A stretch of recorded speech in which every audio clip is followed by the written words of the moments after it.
Hello everybody, I'm Nina Jackson from Independent Thinking and I'm absolutely thrilled to be with you today, and I hope that we're going to go on a really positive journey to consider so many things to do with well-being is a work of heart. Now you may be asking yourself, why are we thinking about well-being as a work of heart? Fundamentally, in order to get our students and ourselves ready for learning and to have the cognitive process working as most positively as it can, we cannot do that unless our well-being is quite positive and we feel quite refreshed, quite happy, and we have these sort of feel-good emotions, the things that drive us, that give us purpose in the world. So I want you to sit back, to relax, to think, to digest, to discuss with each other, and maybe come to some conclusions as to what you may develop for yourself, what you may work on and develop with your students, and more importantly, how you're going to embed and interweave well-being as a work of heart in your school so that everybody feels fulfilled, that they have self-esteem and confidence and resilience to be ready to face any possible future challenges, because we're in enough of a one right now. So I'm going to go ahead and just share my screen with you, because what's absolutely crucial at this point is that I want to make sure that you are equipped with as many tools that you can be. So I am Nina Jackson and I'm from Independent Thinking, absolutely proud to bits to be an associate director. And if you'd like to connect with me, I'm Nina Jackson on Music Mind, and I most definitely also work in the ITL World Zone as well. And if you want to get in contact with us, please do drop us an email at learn@independentthinking.co.uk. So let's have a look at why is well-being a work of heart really important in a school situation, in a learning environment, and in the wider community. But first of all, let's start off with this. Now, I don't know about you, but I am always uplifted if somebody gives me a genuine smile, that they connect with me with their eyes and they either greet me or check in with me. So whatever you're wearing today, I hope it's going to be a really great big smile, because it can be infectious and really help us with our well-being, particularly when maybe we're having a little bit of a grey day. Now, this is how excited I am to be with you. I absolutely adore the Minions. And why? Because we don't necessarily need any words. The Minions speak with emotive language, and you can just tell on the screen right now the sort of things that they're saying to each other, like, woohoo, I can't wait not only to be in your company, but something exciting is coming ahead. And of course, I couldn't go without sharing with you a perfectly brilliant sherbet lemon fizz, because my last book was called Of Teaching, Learning and Sherbet Lemons. But anyway, getting gifts into a slide really excites me and helps with my own well-being. And if you want to know how to do that, go to giphy.com, that's GIPHY.com, and just literally slide and drop into your presentation. Now, take a moment to think. How many of you feel a bit like Chewbacca on some days?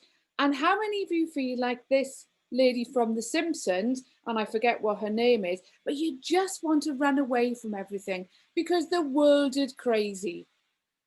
I think for me, sometimes just a little bit of both.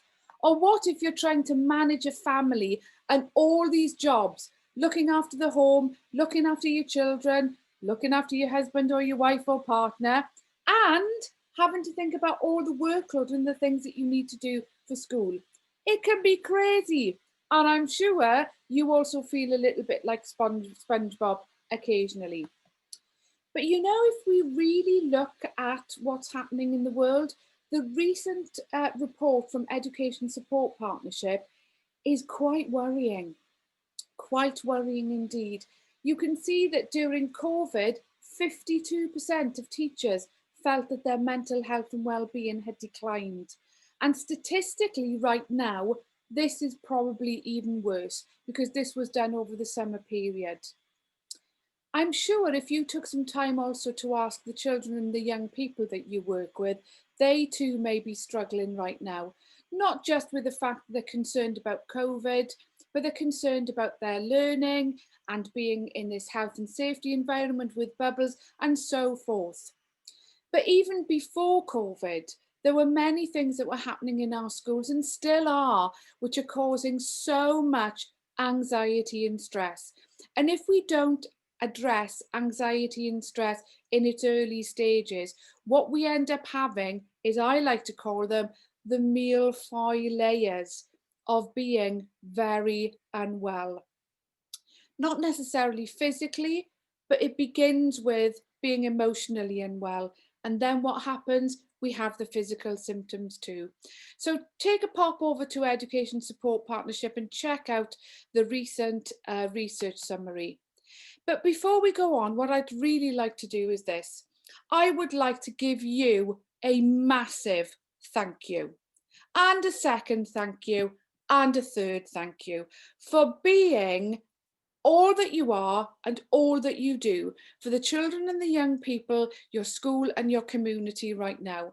And please never underestimate the impact that you may have on one person, on several people, because what you do sometimes is above and beyond what your job is asking you to do. Why? Because you have a heart and you're being human. And you are amazing, you're strong. Maybe you don't feel 100% like that right now. You're definitely very brave in what you're doing. And I think that you're quite magical and wonderful, because teachers and practitioners are crafting our future generations. But right now, maybe some of these are not, you're not feeling them 100%. And so I'd like to help you to become more resilient, to really think about your well-being, the children and the young people's well-being, and also your colleagues. So let's look at the bigger school community. How can we promote health and well-being and interweave it into daily lessons so that we build confident young people, so we've got positive and purposeful teachers, and also that our leaders don't constantly feel as if they're having to look after the staff all of the time? Because to be fair, I keep asking myself, who's looking after the leaders? So let's have a small little journey. It's only going to be half an hour-ish, about how we can promote health and well-being in school to make it positive, to address and signpost some issues, and make it just a better place for you so that well-being becomes a work of heart. Now, if I was with you right now, we would be discussing, plotting and planning, and I'd be giving you this rather magical card, which is a well-being is a work of heart card. On the back, it's an A to Z. Now, what do you mean by the A to Z, Nina? Well, this is what I mean. As you're working through this session, I'd like you to think of different strands. In your classroom, what would be your well-being as a work of heart A to Z? It may be strictly linked to academic progress, but with some self-esteem and confidence support. It may be to do with your tutor group, pastoral care, or the wider community. It may even be your own A to Z of well-being as a work of heart. And think about the fact that you can also do this as an activity with the children and the young people too. So during this session, have a go and think about what is your A to Z. You may also want to think about considering how to embed the PERMA model. Martin Seligman, absolutely brilliant, positive psychology, the author of Authentic Happiness and Flourish. How do you instill positive emotions? To think about how engagement is important for well-being, developing effective relationships so that you can help and support the learners, and that also means it sets a really, really good climate for learning. What is the meaning in the learning, in the process, and also as well in considering occasionally why we don't always get it first time, because that's a really, really good thing. And we know through growth mindset techniques that not quite getting there the first time is actually the best form and path of learning. And through that, then finishing off by addressing and celebrating our accomplishments. So you may want to think about how you can interweave that into your classroom model as well. You matter, your students matter, and right now our schools and our children and our communities could not be without you. And I need you to digest that for your own resilience and for your own growth. We want to create a world of happy and healthy children, but right now, if we don't fit our own masks first, then we're not going to be there as good support and role models for our children and young people. So, have you been one of these? I know certainly I have. When we actually put on a face, a brave face, that brave face of how we think people need to accept us or how we should be behaving. And often that can be really challenging. And possibly many of you may be doing that right now. I need you to know that actually unmasking or unpeeling that brave face is a really, really positive way to address your well-being and also to maybe share it with other people. Because if we give the pretense that we're feeling brilliant, confident, well, and flourishing all of the time, then it's going to be quite draining on you in the end. So consider this well-being curve. When you're unwell, what does it feel like? What does it look like? But when you're thriving, how does that feel? And how does that look like? And what does it mean for you to be a little bit out of balance? I'm not meaning that you're not sort of like, sprightly walking on your feet as you should be, but then maybe you're tipped out of your well-being balance. Have a think about that, because finding ways to communicate those difficulties can be a real challenge. There is no shame in sharing how you're feeling. And I'd like to share this with you. So use it for yourself and use it with others. If you're in crisis, is it that you are very anxious? That there's absenteeism from some of the students, really poor sleep patterns, maybe weight loss or maybe weight gain. But when you're excelling, you're very cheerful and joyful and there's really high performance.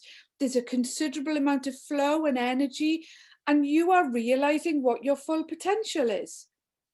Surviving sometimes is just being a little bit irritable, maybe trouble sleeping, being a little bit worried, and looking about how you can move yourself up to the thriving and the excelling.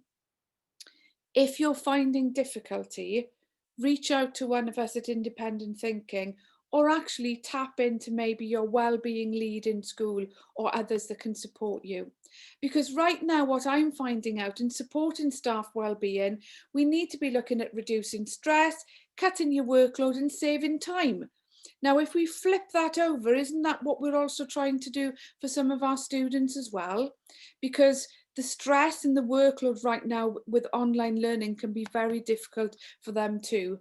And I want to help you to be able to find balance, finding your balance through purpose and peace. And through purpose, it's considering, okay, what is my purpose today for me as an individual, but what is my purpose in my role, in my job? When we know what our purpose is, what that tends to do, it tends to serve others. So your purpose in your role would be to teach, to engage, to build effective relationships, to see academic progress, and so you're serving your learning community. But when you think about your own purpose, you're serving yourself and your emotional well-being. But it's crucial that you also find peace. Peace, perfect peace, or as we like to call in Welsh, hedd perffaith hedd. And that's for the students as well. So make sure that you keep referring back to this slide, which is to do with how you can move from being in crisis to excelling. And I'd like to share with you something called the mind medicine approach. Now, the mind medicine approach is you using skills and strategies that you already know that work for you, keeping a note of them, or if they don't work for you, who else can you ask? or how can you reach out for support? Now, if you've got a headache or you're feeling a little bit run down, you may reach for the paracetamol, aspirin or ibuprofen. It's in your medicine cabinet at home. You know that it's something there that's medicine that could help you. And hopefully in a few hours you will feel a little bit better. But have you thought about techniques, strategies and skills that you can use to develop your mind medicine approach? Now, these are some ideas for when I worked with some children. And what is really quite interesting is that, for example, one student has written there, if I count to 10, I know that that really helps me with my emotional well-being. Somebody says that if I cuddle my teddy, that's a really good way. Somebody else said if they need to punch or pinch a pillow, or even listen to music, take deep breaths and use mindfulness. And so these are children building their own mind medicine prescription for resilience and for independence. So I'm going to share a few with you, some relaxation techniques.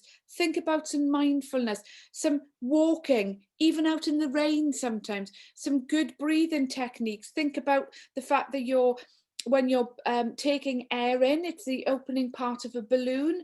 And then what you're doing as you're sucking the air in, you are expanding your lungs so that they become extremely enlarged, and then slowly let the breath out. And look at some appropriate apps, like, for example, Positive Penguins. Oh my gosh. Or Gigglebug Face Race, or Calm or Headspace. Even build in a beautiful music playlist, because we know that the right sound waves make the right brain waves. Also consider some hands-on mind medicine tools, something like a stress buster. Nothing like pulling on a little bit of blue tack, is there? Or maybe some doodle pads. Or for me, actually, I do love a little bit of a slinky, and sometimes this keeps me really grounded and is one of my emotional self-regulation tools. Things that keep me focused, and I can also do some of my mindfulness at the same time. Or it might be that you want to be creating or writing in some journals, sketchnoting too. But it is good to be talking to somebody, or sometimes maybe just being, just sitting with somebody, not necessarily talking, having a cup of tea or having a cup of coffee, but knowing that you've got a security blanket around you, which is the fact that you've got another human to support you. And that's what some of your students are looking for in you occasionally.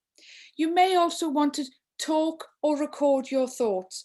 There's nothing like a digital device these days where we can literally track our emotions, not just on an application, but by recording our thoughts, by keeping videos. And these are very, very good tools, not just for reflective learning, assessment, etc., but also for our own well-being, for us to track how our emotions are changing. And positive affirmations. When was the last time you said to you, gosh, I'm so good, I'm absolutely on fire? We're not very good at as humans in celebrating ourselves, are we? We're not very good at having woohoo moments. Not that I'm suggesting you go woohoo right now, but I do like to have a little bit of those silent woohoo pump fists in the air occasionally, especially when I'm feeling, yeah, I think I got that. I think I cracked that. I wouldn't necessarily be standing up in the staff room and saying, okay, lovely people, I need to let you know today I was fantastic. It's just not in our nature, is it, as practitioners? And yet, we're also wanting some of our students to celebrate their learning, their successes.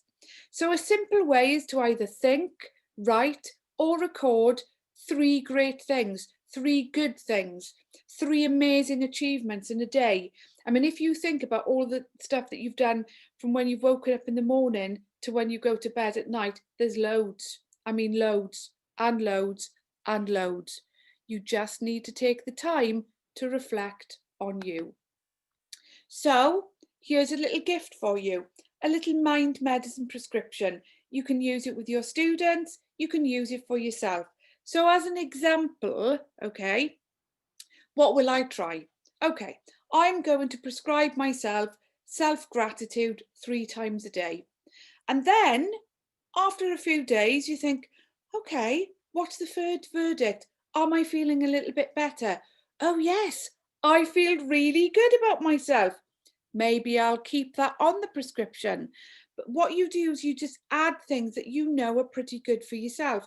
And if they don't work, ask somebody else or try something different. Self-care, self-compassion, and self-well-being for your work of heart starts with you. Maybe some of you want to have there that you're going to start doing some exercise outdoors, some running. I need to tell you, my lycras are actually in the wash. I mean, occasionally I close my eyes and I can just see myself with my beautiful figurine running on a treadmill.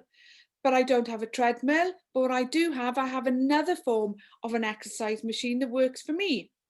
And that form of exercise machine is like a one of those sort of like skiing machines, and also I can cycle at the same time. Not always in my lycras though, I have to tell you. So I also want to give you the gift and the art of learning how to say no. Yes, you heard it right. No. Let me have a think about that. No, no, no, no, no. Now, when I do it like that, and if maybe a line manager or somebody would come to you and say, I've got this really urgent job and I need it done by tomorrow morning. And you suddenly go, I don't think I can say no because maybe it might affect my relationship with the line manager. They may feel that I'm just not up to scratch. I don't know. So I'll go, okay then. You're doing yourself a serious disservice.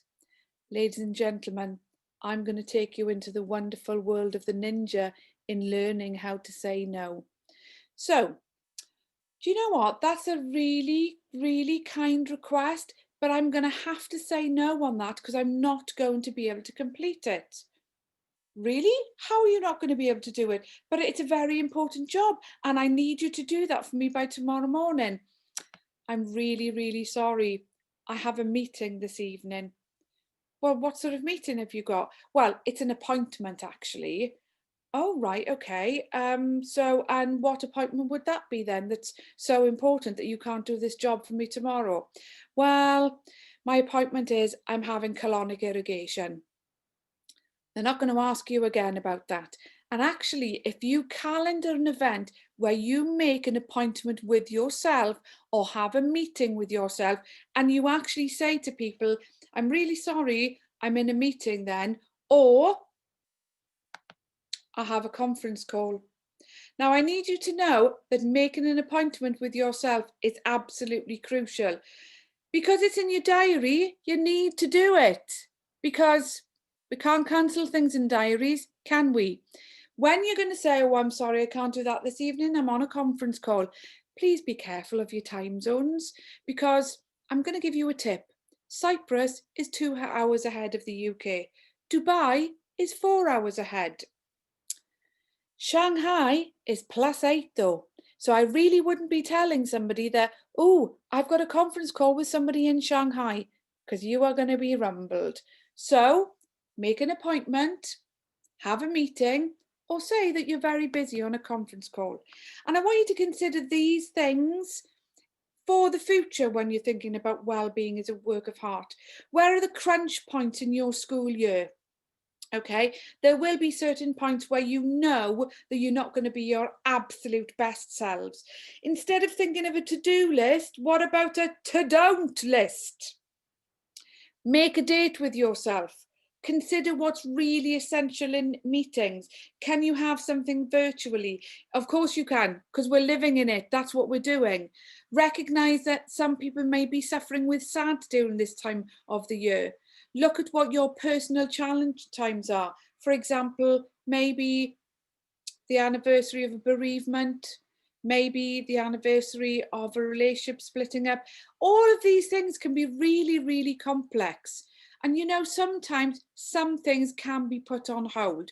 Check out those crunch points in your calendar and some simple steps to save you smiles with your time management and workload, and also ones that you can share with your students. So for example, always set a timer. Nothing like a little bit of an alarm. Turn away from all distractions. Get a do not disturb sign, and it means do not disturb. Pocket your passion, celebrate things, and don't overthink things. If you start to feel overwhelmed, just say, stop, I'm parking it. I'm putting it in that car that's in the car park. I'm going to press the key. I'm going to walk away. Leave that car parked with that problem in there. And remember that you may want to do everything and be everything for somebody, but you will be, but you cannot be like that all of the time. It's really, really important that you find balance. Very important that you are kind to yourself, that your students are kind to themselves. The children and the young people know the difference between emotions that are affecting them through well-being and emotions that are affecting them through academic progress. Are they disconnected? No, they're not.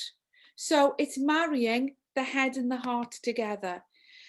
And you know, one of the simplest things that you can do in teaching, in pedagogy, in practice, is to literally not just reach out, but to reach into somebody and check in with them. Check in with them to see, how are you today? What's going on? Check up in a couple of days. And when things seem to be a little bit better, check out. Please know right now that the world, this crazy world that we're living in, okay, it's not necessarily bound together by all the protons and the electrons and everything, but it's bound together by stories. Your story and your children and young people's story about COVID, about surviving, about living, about breathing, about caring, about staying safe, and about embracing well-being is a work of heart, is what is going to make the future a better place. So from me to you, in this whistle stop tour, I want to say a massive thank you to you. Much love from me to you, because I am a ninja who loves to move in mysterious ways. Do not suffer alone. Please reach out to us. As I said, I'm on Twitter at Music Mind, and we are also at ITL Worldwide. And I would like to send a big, big Welsh cwtch and a hug to you and say thank you very, very much for this opportunity in taking you. And I hope that you've been with me on this journey, and together that we can build a better future by interweaving well-being as a work of heart with academic learning, pedagogy and practice, so we have a perfect marriage for the future. Look after yourselves and each other. This is Nina Jackson signing out from South Wales.